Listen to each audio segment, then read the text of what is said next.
Sikhism की नज़र से अगर देखा जाए तो सनातन कैसा दिखता है? सनातन सिख नज़रिए में भगत कबीर जी के हवाले से गुरु ग्रंथ साहब में भी वो है जो ओरिजिनल आइडिया तो हर एक के लिए है ना।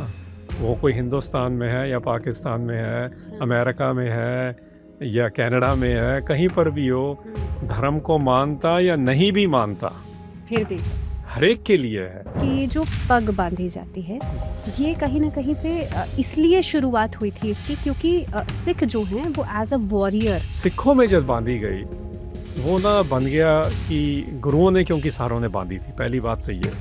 दूसरा, दस्तार के साथ एक जुड़ी है इवेंट दिल्ली की ही।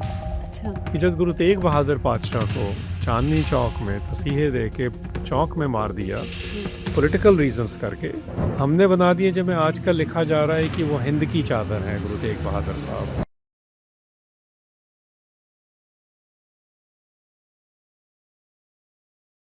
सिखिज्म को ये एक वेस्टर्न वर्ड है, लेकिन एक सिख के नजरिए से देखा जाए तो क्या, कैसे हम डिकोड करते हैं इसको?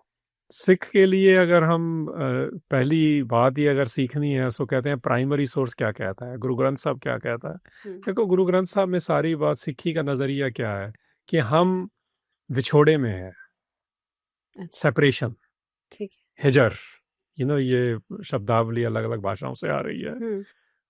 हमारे अंदर भी एक सेपरेशन चल रही है, लोगों के साथ भी चल रही है, और जिसको हम परमात्मा, हरि, एक ओंकार, वाहिगुरु, अल्लाह, जो धार्मिक वर्ड है या जो सेमेटिक सामी धर्मों के लफ्ज हैं, वो सेपरेशन चल रही है हमारे क्रिएटर के साथ। सो सिक्खी का एक स्कूल ऑफ थॉट दिया है कि हमें अपनी वो सेपरेशन कैसे खत्म करनी है।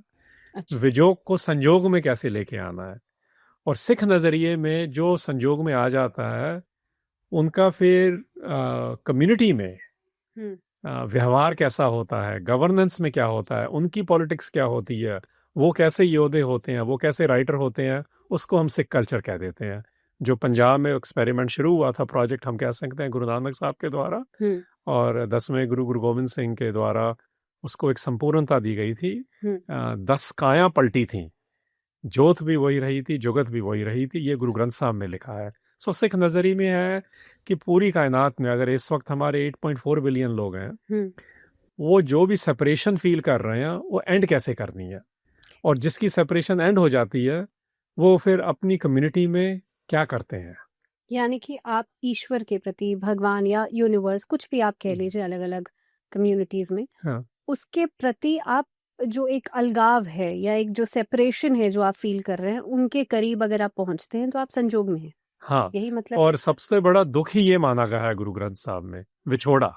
अच्छा ना, ये बड़ा पॉपुलर वर्ड हो गया था पंजाब में, गुरु साहबान ने पहले यूज किया है। वो विजोग को विछोड़ा कहते हैं पंजाबी में। अच्छा। और उस वक्त की ओल्ड पंजाबी में, है ना। अच्छा। सो जिसका विजोग खत्म हो गया वो संजोग में है।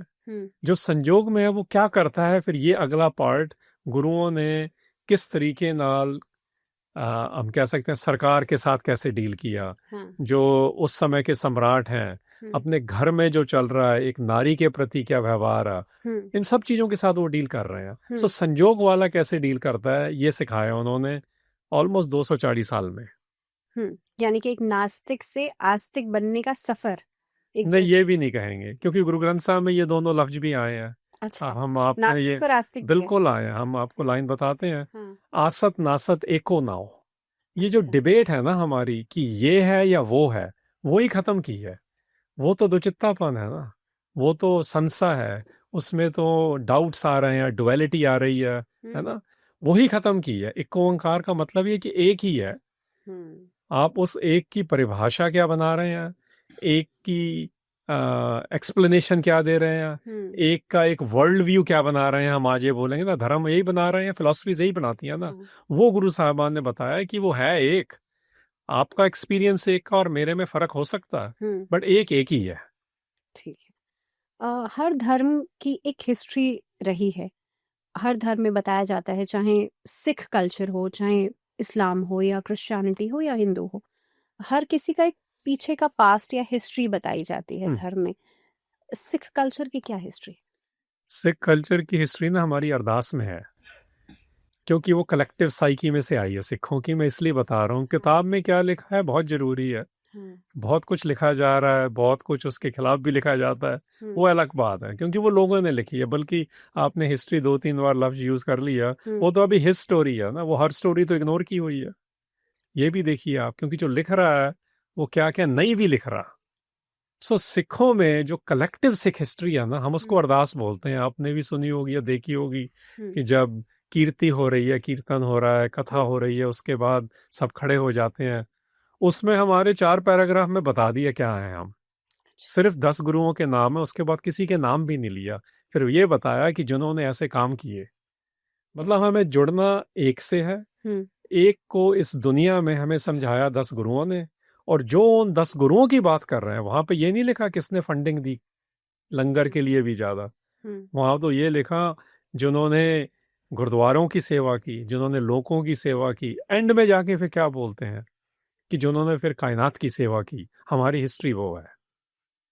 वो हिस्ट्री में हिंदुस्तान की अगर हम बात करें, चलो आज का हमें साउथ एशिया कहना पड़ता है, क्योंकि अभी 7-8 कंट्री बने हुए हैं ना इस सब कॉन्टिनेंट ऑफ इंडिया के।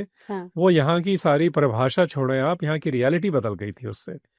जो 750 साल से गुलामी इस देश में या इस सब कॉन्टिनेंट में आई हुई थी, वो लाहौर को फतेह करके सिखों ने ही पहले की थी अलग। कहने का बात यह है कि जो सिख हिस्ट्री है ना, वो जो बाणी में से जुड़े और वो कौन थे, उनकी कलेक्टिव सिख हिस्ट्री हमने अरदास में लिख दी। उसका जो आप कह सकते हैं विस्तार रूप है, वो हमें बताया जाता है। फिर हम किसी की बात कर सकते हैं एग्जाम्पल लेके कि रंजीत सिंह भी महाराजा ऐसा क्यों था, बंदा सिंह बहादुर क्यों आया यहाँ, और उसका क्या योगदान है। अगर हम पिछले 100 सालों में लें कि जब 20वीं शताब्दी शुरू हो रही थी, फिर पंजाब में से ही, जिसको हम आजकल बना देते हैं नरम थे, गरम गल थे, अलग अलग दल बना देते हैं, वो सिविल डिसोबीडियंस भी पंजाब में शुरू हुई। जेडी जिसको हम कहते हैं गरम दल वाले, मिलिटेंट वायलेंस वाले, वो भी 20वीं सेंचुरी में वहां से शुरू हुए। मतलब ये सिखों का भी एक नजरिया नहीं है हर एक चीज पर, बट ये जरूर है कि लोगों की मुक्ति, जो पुरानी संस हमारा वर्ड है, मोक्षा से आया ना, उसका सिंपलेस्ट मीनिंग फ्रीडम है। फ्रीडम किस चीज से? कोई भी चीज जो दबा के रख रही है, वो मानसिक हो सकती है, साइकोलॉजिकल, इमोशनल, पॉलिटिकल, इकोनॉमिकल। आजकल यही डिस्कशन है। सिखों की हिस्ट्री है कि फ्रीडम्स को एस्टेब्लिश करना, जो भी किसी भी किस्म की गुलामी है उसकी जंजीरें तोड़ने। अच्छा हरिंदर जी, हम बहुत बेसिक मैं यहाँ पे चाहूंगी समझना इस चीज को। आपने कहा कि सेवा भाव है ना, चाहे हर किसी कम्युनिटी के उसमें आप सेवा भाव लेकर के आते हैं, और ऐसे में लाहौर वाली आपने बात की तो वो भी यहीं से शुरू हुई थी। एक बड़ा जो मैंने भी सुना है कि ये जो पग बांधी जाती है, ये कहीं ना कहीं पे इसलिए शुरुआत हुई थी इसकी, क्योंकि सिख जो हैं वो एज अ वॉरियर, एक योद्धा के रूप में, एक प्रोटेक्टर के रूप में कहे जाते थे, इसीलिए ये पग बांधने का जो ट्रेडिशन है ये यहाँ से शुरू हुआ था। ये कितना सही है? ये काफी ठीक है, बट पूरा नहीं है। अच्छा, देखो पग को या पगड़ी को, दस्तार, ये सारे वर्ड गुरु ग्रंथ साहब में भी आए हैं, हमारी हिस्ट्री में भी यूज होते हैं। हर एक खित्ते का अपना वर्ड होता है, शब्दावली होती है। बट मेन जो सवाल है मेरा वो यही कि शुरू कहाँ से हुई और क्यों हुई? शुरू में तो ये कल्चरल है जी। अच्छा। इस कल्चर में बांधी जाती थी, पहले भी बांधी जाती थी, अब भी कई कल्चर में बांध रहे हैं। अगर वो हर वक्त नहीं भी बांधते, किसी स्पेशल ओकेजन पे बांध लेते हैं। आपने भी देखा होगा, शादी हो या कोई स्पेशल सेरेमनी हो, वो इस्लाम वालों भी बांधी जा रही है, और जो हिंदुस्तानी परंपरा के डिफरेंट डिफरेंट रिलीजन से वो भी बांधते थे। सिखों में जब बांधी गई, वो ना बन गया कि गुरुओं ने, क्योंकि सारों ने बांधी थी, पहली बात तो ये। दूसरा, दस्तार के साथ एक जुड़ी है इवेंट दिल्ली की ही। अच्छा। कि जब गुरु तेग बहादुर पातशाह को चांदनी चौक में तसीहे दे के चौक में मार दिया, पॉलिटिकल रीजंस करके, कन्वर्जन्स हो रहे थे, उस वक्त उन्होंने, उनके जो हमारे कोर्ट पोर्ट्स ने लिखा है, उन्होंने कहा कि ये इसलिए नहीं किया, क्यों मारा गया, मैं उसकी बात से जोड़ रहा हूँ ये। हमने बना दिए, जब मैं आजकल लिखा जा रहा है कि वो हिंद की चादर है गुरु तेग बहादुर साहब, फिर कईयों ने कह दिया कि वो धर्म की चादर है। देखो, ये दोनों तो हैं ही हैं, बट जो हमारे स्रोतों में लिखा है, सोर्सेज में लिखा है हिस्ट्री के, गुरु गोविंद सिंह के कवियों ने लिखा है, दरबारी कवियों ने, उन्होंने लिखा सगल सृष्ट पैटा पी चादर, ये ब्रज है पुरानी। अच्छा। ये उसमें लिखा हुआ है ग्रंथ में। श्री गुरु शोभा नाम की किताब है, और इनके राइटर भी चंद्रसेन सेनापत हैं। अच्छा। उन्होंने लिखा है कि प्रकट भय गुरु तेग बहादुर। ये गुरु तेग बहादुर तो यही थे, लेकिन अब लोगों के सामने भी प्रकट हो गए कि असली बात क्या है। हाँ। असली बात यह है कि प्रोटेक्टर बनाना था, सगल सृष्टि पर टापी चादर। हाँ। टापी चादर का मतलब है प्रोटेक्शन देनी है। हाँ। बस सृष्टि के लिए। जब वो वाकयात होता है उसके साथ वो बात जुड़ी है जो आपने कही कि गुरु गोविंद सिंह ने फिर उसके बाद कहा, उन्होंने पूछा कि जब दिल्ली में यह हुआ तो सिख कहाँ थे, क्योंकि सिख तो थे दिल्ली में भी बहुत। हाँ। उस वक्त फिर एक सिख ने उनका धड़ उठाया था, एक ने शीश उठाया था। शीश लेके वो आनंदपुर साहब पंजाब ले गए थे। अच्छा। जो धड़ था वो उठा के यहाँ दिल्ली में ही था जहाँ पे संस्कार किया उन्होंने। सो उन्होंने कहा अगर इतने सिख थे दो ही उठे, ये एक बात करने का तरीका है। सो उन्होंने कहा कि अब पहचान ऐसी होगी कि सबको पता होगा वो कौन है। सो इसके साथ वो हमारे इंस्टीट्यूशनलाइजेशन में आ गई, हम कहेंगे।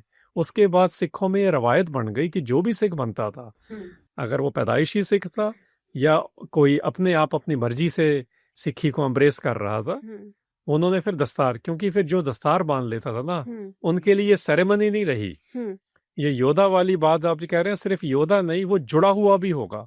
वो पहले अपने को जोड़ेगा एक से, क्योंकि जो एक से जुड़ा है ना वो सिर्फ लड़ेगा नहीं। लड़ने वाले में तो गुस्सा भरा होता है।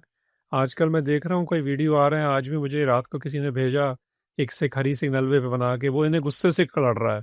ये तो है ही नहीं। गुरु ग्रंथ साहब में आया कि जो सूरा है, सूरा वॉरियर के लिए आता है। वो तो हर रंग लागो, उसको तो हरी रंग में है वो। सो सिखों में ये आए थे कि जो जोधे भी बने थे ना, उनके लिए पहली कंडीशन थी कि वो प्यार में, प्रीत में, मोहब्बत में, इश्क में डूबे हों। वो जब वो लड़ते हैं उनकी लड़ाई अलग है। वो फिर फाइटर नहीं है, वो वॉरियर है। यानी कि कंपैशन भी हो उनके अंदर। कंपैशन के बगैर तो हो ही नहीं सकता। प्रीत हो, प्रीत में सब कुछ आ जाता है। हाँ। अगर प्रीत नहीं है फिर एंगर है। एंगर में क्या होता है? गुस्से में बदला होता है, प्रीत में न्याय होता है। ये फर्क है। बदला पर्सनल होता है, उसमें तो हम पता नहीं क्या क्या बोल भी देते हैं, गाली गलौच भी होता है और गलत भी मारते हैं। हाँ। है ना? लेकिन न्याय में नहीं होता, जस्टिस में वो नहीं होता। जस्टिस में कुछ पर्सनल नहीं होता। आप जुड़े हुए हैं, पूरी कायनात को देख रहे हैं और जो रिस्पॉन्स देने की जरूरत है वो दे रहे हैं, रिजर्व्ड होके, रिस्ट्रेन होके।